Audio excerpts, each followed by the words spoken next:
Welcome to Facets of Affinity, your one-stop destination for all things love, engagement and weddings, sprinkled with a generous dose of sparkle. I'm your host, Irene, and I'm absolutely thrilled to be your guide on this fabulous journey. Join us as we explore the art of popping the question, the joy of saying I do, and everything in between. Welcome to Facets of Affinity. Thank you for joining us today on another episode of Facets of Affinity. Today we're talking all things glam with Tania from Tania Chiha Makeup. Hello. And Veronica from VD Hair. Hi. Thank you for joining us today, ladies. Thanks for having us. We're talking all things glam today. We are. One of my favourite topics. Same here. But also, how much has glam changed in the makeup and hair side of things in weddings over the last few years? Like a lot. Yeah. Yeah. I think people are like, correct me if I'm wrong, but I think people are leaning into softer glams and just stripping it back. Yeah. Yeah. This year especially. Yeah. Yeah. Do you feel like you've seen that change a lot how long have you ladies been in the industry in your respective hair and makeup industries? So I've been in hair for 15 years, but I've been in the wedding industry for 10. Mm-hmm. Yeah. I've been in it for almost 10 years, and my first day on the job was actually a bridal party assisting someone else. So I want to say I've done this, bridal for 10 years. Thrown straight in. Yeah, thrown straight into the deep end. How amazing. And in that 10 years, do you feel like you've seen a shift in what brides and bridal parties are wanting for their big day? Yeah, absolutely. Like there's been a huge shift. If you look 10 years ago to now, it's not even comparable. Yeah. I agree. Yeah, I got married 13 years ago, and it was like the smoky eye and the tiara and the slicked hair. Yeah. Big difference. I feel like brides now look very different. Oh, yeah. Yeah. And what about that soft glam? You see some people on social media talking about brides ask for soft glam, but really there's more makeup involved in that look than 100%. it appears. Would you agree with that? So when we take, photos of our brides, we have we have a lot of LED lights and makeup just doesn't translate the same on camera. So what looks nice or soft on a camera might not be the same in person, and it's not. It's heavier in person, and as the day goes on, the makeup settles throughout the day. Yes. So, but everyone's idea of soft glam is also different. Yeah. Yeah. And same goes for hair. You can't be too soft, right? Because you need a style to hold. Yeah, absolutely. So if I go too soft in the morning, and keeping in mind we're starting a lot of the time at like 5 or 6 a.m. Yes. So if we're doing something really early and I'm expecting it to hold, my bride's expecting it to hold until midnight, I can't do something that I would do for someone who came into the salon for a colour, for example. Yes. Because that's just not going to hold. So there's so much inside the hair for the outside to look so soft. Yeah. So speaking of so much time, how early are you starting these brides? What time are you ladies getting to someone's house or to the hotel room to create this glam? Yeah, so like our norm on a weekend, I would say, is anywhere between 5 and 6 for hair. Makeup takes a little bit longer. Yeah. Look, over the last couple of years, I've been a little bit lazy and I prefer a bit of a later start time. You've gotten better at your craft though, so you can get it done faster. I have a really good team who allow me to, not get up at 3 a.m. to go to work. Sure. It's anywhere between, 4 to 5 a.m., but it also depends on the wedding and what time the photographers arrive and the schedule of the day. We work around the photographers. Yes, we do. So it needs to be a collaborated event. Oh, yeah. And do you often collaborate with hair and makeup artists and make sure you're there at the right time or who's going first? Oh, always. Yeah. Like Tania said in regards to the start time, like we will always speak to our bride prior, ask them what time photographer's arriving, and then we work backwards. Okay. And then Tania and I are really good friends, so we speak prior to a bridal party together, but that doesn't always happen. So when we get to a bridal party, like for myself, I'm the hairstylist, so then I'll speak to the makeup artist and I'll have a quick chat, like, when did you want to take the bride? Are you happy for me to take her first? And then we'll bounce off each other from there. Is there a general rule of thumb of what should happen first, hair or makeup, or can it depend on the look? I think it depends on the look. It does. Just as long as the bride is not last in hair and makeup. Absolutely. Okay. She would have to be done quite earlier. Tania and I actually prefer to take our brides first. Okay. Yeah. do you find that creates less stress Yes. for her if things maybe are taking a little bit longer? Or Yeah, I think so. we like to give the full experience, and a Yeah. part of that means giving them extra time. Yes. Yeah. So for me, I'll get into a job. Sometimes I'll start on the bride, or if the hairdresser's starting on the bride, I'll take someone else. But generally speaking, it's first or second in hair and Yes. makeup, just so that she has, you know, the time to get ready, take her time, make changes, have something to eat, enjoy her morning with her girls. That's you know? right. Yeah. That's right. It doesn't feel like a rush. Yeah, that absolutely makes sense. Going back to what you said about making changes, how important do you think having a trial is? Like a hair or makeup trial or both? I personally don't think it's necessary. Okay. I think it's nice to have because you go into the day a little bit more prepared. Sure. But even when a client comes in for a trial, it's never the exact same on a wedding day. Vibes are flowing, things are different on a wedding day. Okay. She may want to make changes come the wedding day because she's seen other things. But generally speaking, like a trial's good to have, but we always do a consultation on the day as well. Okay. Yes. So it's not a must. Sure. No. Yeah. And what are your thoughts in regards to trials? With me, like, they're not essential, and it's really only if the bride requests it. Like, I would never tell the bride that she needs to come in for a trial. And I find with me, I'd actually say I'd have like less than 50% that come That's for a trial. interesting. Yeah. Do you think that social media's Yes. running, like, we can all see, we can Yes. show you so many photos and videos now and give you an understanding of what we're expecting. Yes. Is that maybe removing the need for the trial? I do think so. So I think with our Instagram pages, they're a portfolio of our work, right? Yes. And I think that you can see, especially because we post some videos of our work. Videos can't be photoshopped. Yes. You know, so Tanya's makeup and my hair, like, you just can't fix it in a video. So they can see our genuine work there, and I think that definitely helps them in just booking and not needing a trial. Yeah, and feeling comfortable with what you were able to achieve. Yes. Exactly. I also think if the client has trust in you, then they won't need a trial, because come the wedding day, you know, like I said, you can make changes on the wedding day. You have that. You allow extra time.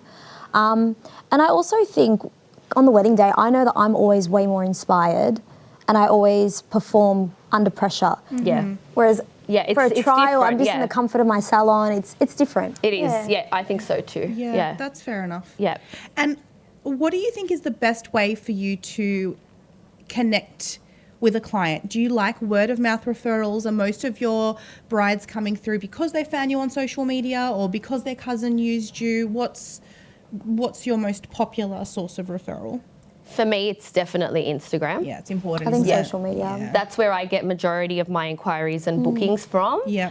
And then I do get some word of mouth, but keeping in mind the original person would have found me through Instagram. Yeah, it comes back to that. That's You right. have to have it, don't you? You have Yeah. to have that presence. Do you run your own social media pages? Yes, Yeah. every single I do. thing. Okay. Yeah. Well, that's a job in itself. It is, yeah. but no one's allowed to touch it. Yeah, fair enough. I take signed- so much pride. We signed up to do hair and makeup, and then we were forced to become content Social media, creators. yeah. You have to yeah. now. Yeah, you Yeah. really do. But I guess it's more authentic that way Absolutely, when you have full and that's control why. over it. And I think people can tell. Yeah, I think they right. can tell if someone's running it for you or Yeah. if it's genuinely you. Yeah. Yeah. It makes total And I sense. want to connect with my audience. Same.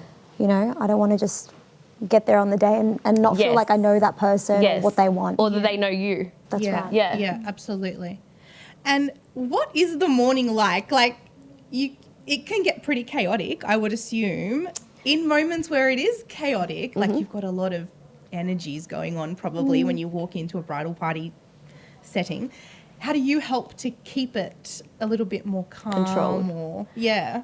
It's not as chaotic as you'd think. Yeah, Oh, good. I think Yeah. so. And don't you think? Yeah, it's not as chaotic. No. It's really not what you Time management is expect. important then. Absolutely. And that's depending on who you book, I believe. Yep.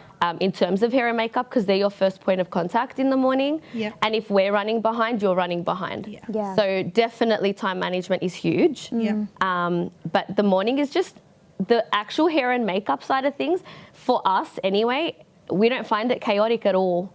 The chaos starts, I believe, straight after that. I think Yeah. when the photographers Yes. arrive, and Yes. Gets not because really of the real. photographers, Yes. but it hits the bridal party. And things have to run really quickly Yeah, after that. yeah. Yeah. But I'm really big on energy, and so Oh, yeah. like when I'm driving to work, I have my meditation music on, and I'm like so super nice. zen. Yeah. Because if I'm my the opposite. energy, I know, but if my energy is calm, Yin and then yang. I just think that my energy, if my bride is nervous or stressed, she'll feed off that energy. Oh, yeah. And it just, so I'm huge on that. There's Yeah, a lot to be said absolutely. for that. Yeah. But then it's also like bringing the fun vibes Absolutely. too. Oh, yeah, So of course. That yeah. happens after the coffee kicks in. Yes. Which I'm sure there's probably a lot of with your start times. Look at I we're can't holding imagine. coffees right now. This is my third coffee. Tania and I fuel coffee. Do you do your hair and makeup before going to a bride? Yeah. Is it important to you that you're presenting a certain way if you're being included in content? This is how I look. Yeah, but you though. don't look bad. No, but this is like a 5-minute job. Yes, It does the job for We me. have to, obviously, we have to walk in with like hair looking presentable Yeah. and something going on your face. Like Yeah. we're not walking in with lashes and, an up style. No. But I just personally believe that if I was, as a hairstylist, to walk in Yeah. with a pony on the top of my head and hair falling out everywhere, I really think clients would look at me and be like, oh my gosh, what have I gotten myself Yeah. into? Whereas I always come, my hair's either curled or it's straight. And honestly, I get comments all the time. Tania would hear them. Like people always comment on my hair, and I really haven't put that much effort. But I just feel like it gives them a sense of comfort. Yeah. Yeah. I agree. Yeah. But I also think from a branding perspective, you want to, you want to be seen as a high-end service. Yes. And if you're showing up to work looking like you just rolled out of bed, then, I think the client will feel that. But also clients want to feel like they've spent money on their wedding and they're getting what they're paying for. Yeah. And, if they're paying thousands of dollars for their videographers and the photographers and we're in the background looking disheveled, Yes, it's not the best look either. Yeah, true. I didn't actually think about Yeah. that Yeah. side of it. Yeah. Yeah. You're just as much a part of We the day, are. really. Yeah, we're furniture that needs Yeah. to look nice. Yeah, you're right, yeah. Yeah, true. I wanted to ask you, you said upstyles and it sort of made me think. Yeah.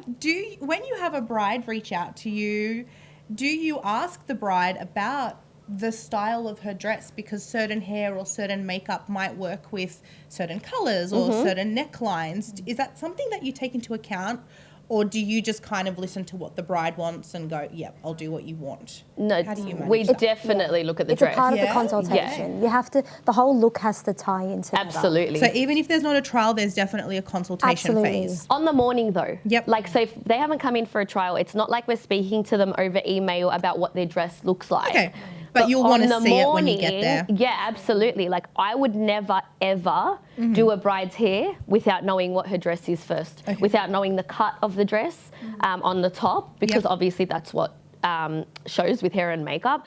I just don't think that it would tie together well if I'm just doing a hairstyle. That's Sure. right. Yeah. Same thing with makeup. Yeah. You want it, I'll ask how you're doing your hair as well as what your dress looks like. Yep.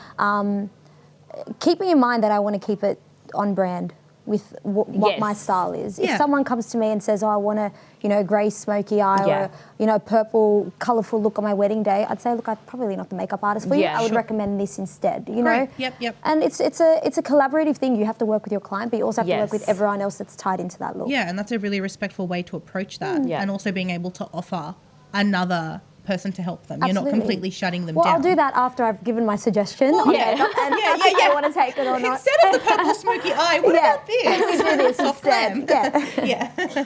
And do you have any, Veronica, do you have Yeah. any, I don't know, like Tell me. definites with, for example, a high neckline? Would you tell a girl, yes, your hair's going to look great down, or really it needs to be up? Like, are there yeah. any do's or don'ts, do you think, with different necklines? Yes, it's not great, black and white.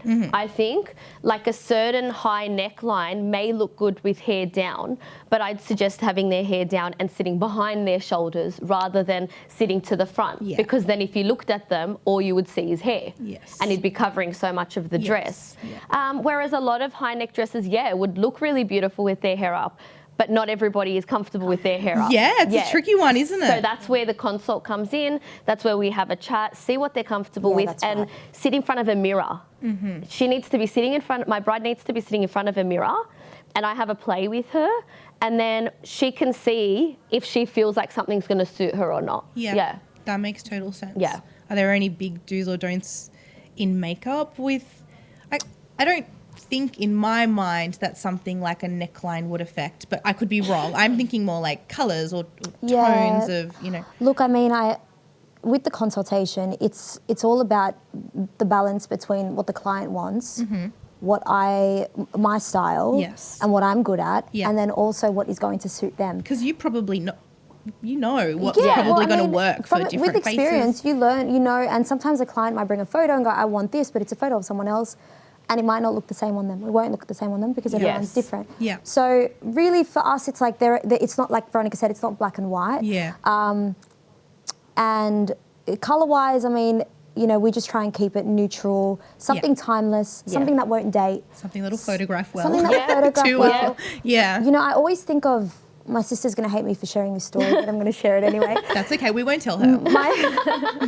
My sister took down her wedding photos because she got married 12 years ago. Yeah. Purely because she had a grey smoky eye and she hated the way her hair looked. Yeah. And it was very specific to that time. Yes. Yeah. And for me, I never want my brides to feel that way. I want them to always look back at their photos 10 years on and say, I look the most beautiful on my wedding day than any other day. So that's what I think of going into a job. I always think I just want her to look like the best version of herself. Yes. Yep. And nothing That's specific. really beautiful. That's so true. Following on from that reminds me of like when a bride tells me that she really wants to have her hair down. Yes.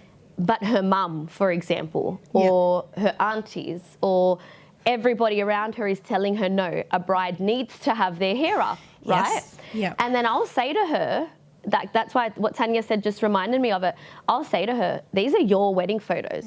You're going to be looking back on this, not your mum, not your aunties. So you need to be comfortable with how you feel. Don't go up just because other people are telling you that's what a bride has to look like. There are no rules. Yeah. It's not the time to start putting your hair up if you've never been comfortable with your hair up. It would make absolutely no sense. Yeah, exactly. Yeah, no, that's a really a mature way to approach it. Yeah. I did want to ask you guys, you do hair, you do makeup, and it's got to last so long, like an incredible amount of time. Yes. People are kissing and hugging and moving and there's wind, all the stuff. Yep. Do most brides or bridal parties want you to then touch them up before their photos, for example, or before their entrance into their reception? Is that something that's common? Yeah, I'm finding it's a lot more common now than it was. Like over the last few years, it's been very up and down. Whereas at this point in time, I'm finding that a lot of my brides are booking it. But a lot of my brides with hair, it's a little bit different because they're booking hair changes, a lot of them. Yeah. So they're booking me to come and change the bride's hair before she walks into the reception. Completely change it, like a completely different style, not just like a... No, like a complete change of style. But I also touch up the bridal party while I'm there. So they're getting the 2-in-1. Wow. Yeah. For me, it's different. We don't do a change of makeup look. But touch-ups, I would say it's seasonal. It depends on the weather. Some people are a bit more oily in warmer months. You know, you might have a sweaty auntie come at you and kiss you on the face. And so I find that I'm busy with touch-up services in the warmer months. And it really just, I mean, the makeup lasts without it, but it's nice to have. And I do tell my clients, you know, if they ask, do I need a touch-up service? I'm very honest and I'm like, if I think they need it, I'll tell them. If I don't, I'm like, nah, you know what? Might depend on their skin type or the colour they've gone for. And I think it's more of an add-on and it's a luxury. Think of it as like it's a nice to have, but again, not necessary. Not a need. Yeah. And what do you implement to make makeup or make hair last? Can't tell you. It's a secret. No, I'm kidding. Like, you know, it's different. We obviously know that to go and get to have bridal makeup done is going to cost you more than, you know, turning up to a makeup artist to get your hair done to go to be a guest somewhere, right? Yeah. That's understandable. But what needs to be different to make this makeup photograph really well or to last really well? From a makeup perspective, I spend 2 hours on a bride. Yeah, wow. A studio appointment usually is 45 to an hour. So it's the time involved, it's the prep involved, the skin prep. I was about to say skin prep. Does that make a big difference? Yeah, I mean, it's a lot of skin prep involved, but also with bridal makeup, you mentioned prices, bridal hair.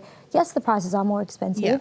And yes, you're paying for the makeup to last, but you're also paying for the experience. Yeah. You're paying for the time. You're paying for the back and forth consult, the admin, the going back and forth with your client. The guidance. Yeah, it's spending that extra time at the bride's house in the morning. But from a longevity perspective, I think there's just so much more time involved. Yeah, 2 hours. Wow. 2 hours is a long time for a client to sit in my chair. Yeah. Or for you to be standing at that client. Look, I mean, it's one of those things that, it takes time, but, all good things take time. Yeah, of course. That's a beautiful way to think of it. Do you think similar for hair? Do you use different products on a bridal party, for example, that you might not use if you were doing a regular blow wave? Regular blow wave, yes. Styling, I would use ultimately the same products. Like Tania said, it's A, the prep, and it's B, the timing. Yeah. So very similar. My bride is in my chair from anywhere, depending on the style, anywhere from an hour to an hour and a half, usually an hour and a half. And my normal in-salon styling is 45 minutes or less. Yeah. A lot of it is the time involved. Look, even like my cousin Carly on her wedding day, we added hair extensions for thickness and I cut her hair on the morning of her wedding. Yeah. So things like that take time too. I'd rather do that on the morning because it's going to look perfect, right? I don't want you to come in the week of and cut your extensions and then put them in on the day and they're all different lengths. Yeah. So little things like that, although they take a short amount of time separately, put them together and it does take a while. Yeah, that makes so much sense. Yeah. When you said before about the sweaty auntie coming at you, I'm not going to call her the sweaty auntie, but do you ladies have the aunties that just like try to throw themselves in for like can you quickly curl this or can you quickly just touch this up on my eye? Like, does that happen? It really does. Yeah, right. Usually and it's I'm never like, quick. No, usually if I hear it and I know it's coming, I'll pretend to.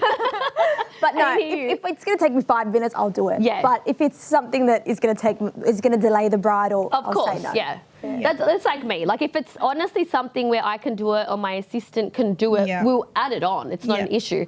A lot of the time they come towards the end and I need to be back in the salon after and I'm like, babe, I don't have the time. Yeah. Please, it won't take. I'm like, honestly, I don't have the time. And look, more often than not, the bride is the one that's like, don't worry. Yeah. It's so embarrassing they as the kind of bride. come like behind the bride's back. Yeah. So it's not the bride really asking you. Yes, it's a reflection of, I feel like the bride feels like it's a reflection of her because it's her family member that's doing this embarrassing thing. Yeah. And it's always the flower girl that I hear about, can we just get the flower girl for free? Because it's just a bit of lip gloss. Is that true? Well, I always do the flower girls for free. Do you? How nice. It really is just a bit of lip gloss. Yeah. It's the aunties for me. It's the aunties. I love the add-ons, aunties. yeah. Oh, we all love the aunties. And if you had to give a piece of advice to someone planning their wedding and they're, organising the glam side of their wedding, what would be your best advice around choosing the right glam team to work with? Mine would be get in early. Yeah. Find book suppliers that suit your style and look at their portfolio. If they are not creating looks that you like, but you're booking them just to have them, not for you. It's not going to work. But also, just from a wedding planning perspective, just enjoy it. That whole time that you're planning goes so fast because you're caught up in it, you're stressed. Just enjoy it. Yeah. And you might not get it again. I mean, I hope my bride doesn't have to do it again. That would be my advice. Yeah, I have to agree. Like, I second everything Tania said. And I think that having like complete trust in whoever you book, once you book them, just place your trust in them. Yes. And everything will flow from there, I believe. Yes. Yeah. Yeah. And booking wise, I know in my experience when I speak with couples, it sounds like they need to be booking things so far ahead. Times have changed so much. There's no more planning a wedding within the year. Yeah. Like things are being booked so far ahead. Yes. How far ahead should bridal parties be booking in their glam? How far ahead are you booked out at the moment? Yeah. Do you have weddings into 2025, 2026? I'm now opening my books for 2026. Yeah, right. So I would say allow about a year and a half.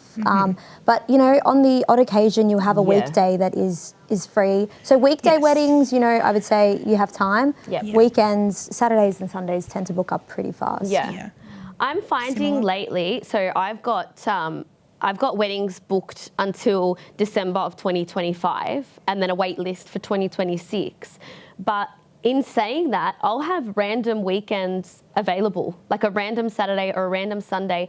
And I do get inquiries from like 3 months from now. And every now and again, I'm available. So ask. Right. You never know, but I'm be very prepared. on that. Yeah, that's right. And I try to, where I can, post that on Instagram and just tell brides, like, even if your wedding is close, it's worth asking. Yeah. It's right. Always worth things asking. Change as well on our end. That's Sometimes, right. You know, like I know I plan holidays all the time. Yeah. And then last minute I'm like, actually, I'm not even going away. And then you open that weekend back up.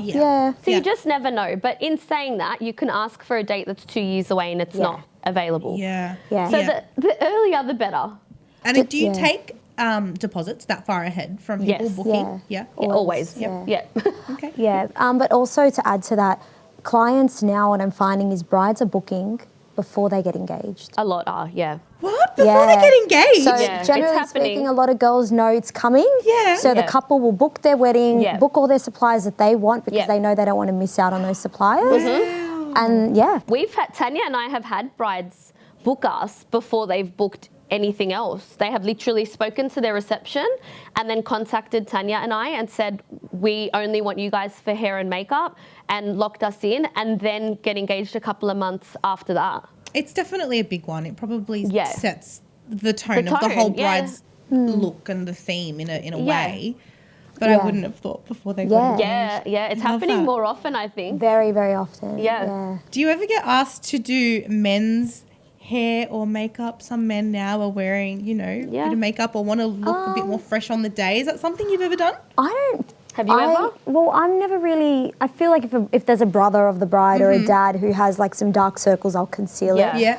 But never a full face. Yeah. I was part of a bridal party where there was a male who was a bridesman. Yeah. He got makeup done. Yeah. And for me, sometimes like the page boy or the brother will want his hair slicked back, or dad will want it gelled, and that takes me literally a minute. So I'm more than happy to do that. To accommodate that. Yeah. That's nice. Yeah. We always get the dad joke though. When's Every it my single turn? bridal party. When's it my turn? Can you add hair to this if they're bold? I get that every weekend without a doubt. Yeah, here's your ticket to Turkey. I love that. Thank you so much for joining us today, ladies. Thank you for having us. It's been a pleasure having you here. Thank you. For our 2025 and 2026 brides who might be listening, if you haven't yet booked your glam, please check out Veronica from VDHair and Tania from Tania Chiha Makeup. Thank you for joining us for today's episode of Facets of Affinity. We hope you'll join us in our future episodes where we delve deeper into all things love, engagement and weddings, sprinkled with a generous dose of sparkle.